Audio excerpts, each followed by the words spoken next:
तो वहीं बीकानेर नगर निगम में बैठक से पहले ही विवाद, ये बड़ी खबर आपको बता रहे हैं। आयुक्त बनाम मेयर यहां पर हो चले। मेयर सुशीला कंवर ने आयुक्त पर आरोप लगाए हैं। स्क्रीनशॉट और प्रेस नोट जारी कर कहा कि कार्मिक के माध्यम से संदेश भिजवाने का आरोप। कहा बैठक से पहले ही निदेशक को पत्र भेजने की तैयारी की थी और मेयर ने धमकाने तक के आरोप लगाते हुए पार्षद लिखा है कि पार्षद घिराव करेंगे और लॉ एंड ऑर्डर बिगड़ सकता है। इसके बाद में आयुक्त गोपालाराम बिरदा ने कहा कि बेबुनियाद ये सभी आरोप हैं, जनप्रतिनिधियों को बैठकों में आना चाहिए, जाने क्या परेशानी है। साथ ही उन्होंने ये भी कहा कि नहीं आने पर सूचना देने की एक सामान्य प्रक्रिया है।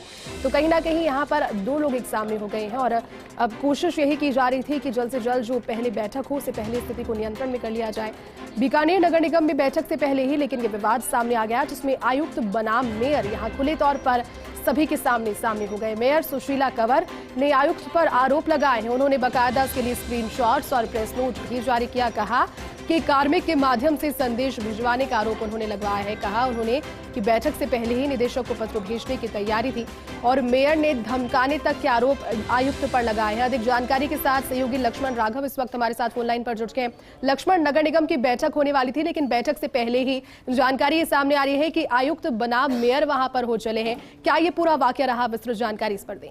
देखिए जयती, निश्चित तौर पर मेयर बनाम जो है सीधे तौर पर आयुक्त हैं। दरअसल आयुक्त ने ये साधारण सभा की बैठक कॉल की है, निगमों का उन्होंने हवाला दिया है। दूसरी तरफ मेयर इस बैठक को असंवैधानिक करार दे रही है। तो कहीं ना कहीं निगम में संवैधानिकता को लेकर संकट की बात जो है सामने आ रही है।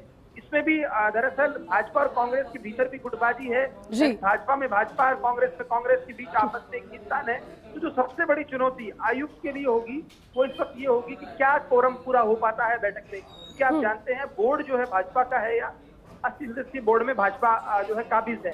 तो ऐसे में 27 पार्षद चाहिए कोरम पूरा करने के लिए। तो पहली चुनौती, पहला पड़ाव आयुक्त तब पार कर पाएंगे जब 27 पार्षद आ जाएंगे। अभी की बात करें तो 12 से 15 पार्षद पहुंच चुके हैं जी। माना जा रहा है दोनों ही गुट ये कोशिश कर रहे हैं कि अपने अपने पार्षद, मेयर चाहती है ना आए और दूसरी तरफ कांग्रेस का एक गुट और आयुक्त चाहते हैं कि पार्षद आए।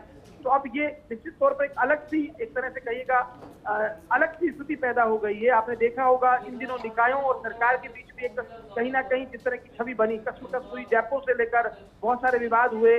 तो वो तमाम चीजें मुझे लगता है उसकी शुरुआत यहाँ पर कहीं ना कहीं इस बैठक से हो सकती है। जो सफल रहा मुझे लगता है उसकी चर्चा होगी, वो पावरफुल कहलाएगा। और जो कहीं ना कहीं जो अगर कोरम पूरा नहीं कर पाते हैं आयुक्त, तो स्वाभाविक तौर पर सरकार भी जवाब मांग लेगी कि आखिर ऐसे क्यों किया, क्यों कांग्रेस को पलीता लगाया। तो तमाम ऐसी चीजें हैं लेकिन दोनों ही दल के लोग कोशिश कर रहे हैं। और खास बात यह है जैसी जो समझने की बात है कि भाजपा में भी ऐसे लोग हैं जो चाहते हैं कि आयुक्त बैठक करा पाए, तो कांग्रेस में भी ऐसे पार्षद हैं जो नहीं चाहते कि बैठक हो। तो ये एक बड़ी रोचक सी स्थिति बन पड़ी है। दरअसल है तो नगर निगम लेकिन स्थिति बड़ी अजीब सी बन पड़ी। बिल्कुल। और लक्ष्मण, नगर निगम की बैठकें जब होती है तो कहीं ना कहीं जो जनता की बेहतरी है और साफ सफाई की व्यवस्थाओं को दुरुस्त करने के लिए यहाँ पर बातचीत सभी करते हैं, लेकिन बैठक से पहले ही ऐसे एक दूसरे का आमने सामने होना, जो कि आयुक्त और मेयर है, कहीं ना कहीं जो काम वास्तविक है वो तो डिले होते हैं इससे। देखिए बिल्कुल आपने ठीक कहा जयती, और इसीलिए आयुक्त ने कहा भी है कि जनप्रतिनिधियों को बैठक में आना चाहिए। लेकिन दूसरी तरफ मेयर के अपने तर्क हैं, उन्होंने भी लंबी चौड़े प्रेस नोट भी जारी किया है। उनका कहना है कि असंवैधानिक है, निकायों को कमजोर करने की कवायद है। उन्होंने तो यहाँ तक सरकार पर भी आरोप लगाया और ये भी कहा है कि लॉ एंड ऑर्डर की स्थिति बिगड़ती है, आला अधिकारी ध्यान दें।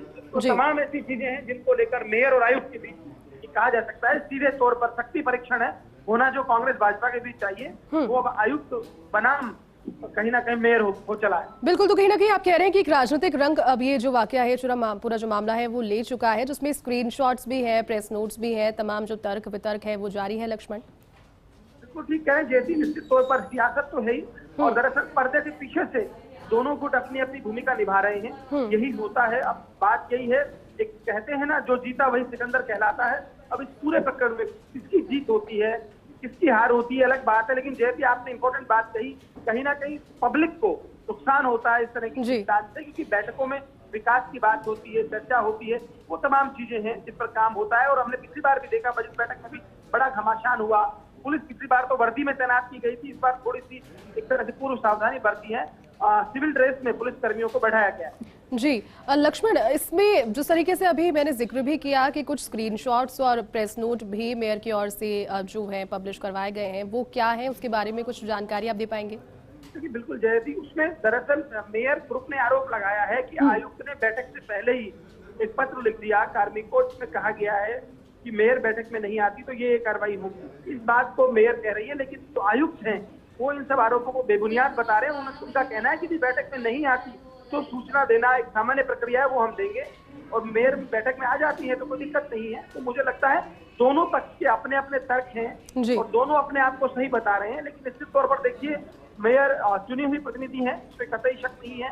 पार्षद के बाद मेयर बनी है, तो दूसरी तरफ उनकी भावना क्या है इस बात को लेकर सम्मान होना चाहिए। लेकिन आखिर क्या स्थिति बन पड़ी, क्यों भाजपा के कुछ लोग भी इधर आए हैं, तो तमाम चीजें थोड़ी बहुत। बिल्कुल लक्ष्मण, यहाँ पर निश्चित तौर पर जरूरत यही है कि कोशिश यहाँ दोनों ओर से की जाए। बहुत बहुत शुक्रिया लक्ष्मण तमाम जानकारी के लिए, साथ जुड़ने के लिए।